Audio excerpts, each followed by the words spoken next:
রাজধানীতে গাড়ির horn, generator আর নির্মাণ কাজে বিকট শব্দে অতিষ্ঠ জনজীবন। হাসপাতাল, শিক্ষা প্রতিষ্ঠান সহ কিছু গুরুত্বপূর্ণ স্থাপনার সামনে গাড়ির হর্ন নিষিদ্ধ করা হলেও তা মানছেন না কেউ।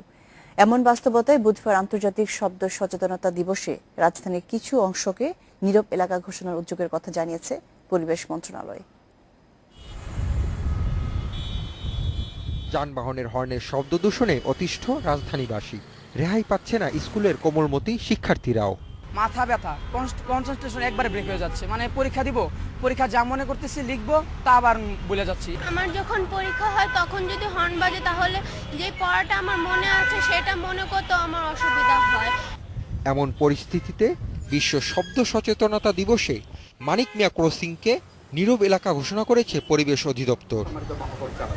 পরিবেশ অধিদপ্তর রাজধানীকে আবাসিক, বাণিজ্যিক, শিল্প, মিশ্র ও নীরব এ 5 এলাকায় ভাগ করে কোন এলাকায় শব্দের মাত্রা সর্বোচ্চ কত হবে তা নির্ধারণ করে দিয়েছে। আবার কয়েকটি সড়ক এবং এলাকায় হর্ন সহ উচ্চ শব্দ তৈরিতে নিষেধাজ্ঞা দিয়েছে, কিন্তু মানছে না কেউ। বিদেশে গাড়িতে হর্ন দিলে মনে করে বকা দিছে, আর এখানে গাড়িতে হর্ন দেওয়া মানে তুমি শুনে যাও। শব্দ যে একটা দূষণ, এটা যে স্বাস্থ্যের জন্য ক্ষতিকর, পরিবেশের জন্য ক্ষতিকর, এটাই তো আমরা জানতাম না।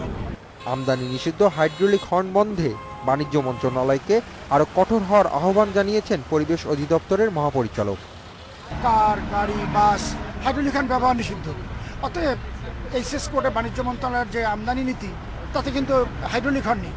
হয়তো তাহলে আসে কীভাবে? হয়তো অন্য কোনো কোর্টে আসে, অন্য কোনো মিথ্যা অসত্য তথ্য দিয়ে বা অন্য কোনোভাবে জিনিসটা বাজারে আসতেছে এবং তারা ব্যবহার করতেছে।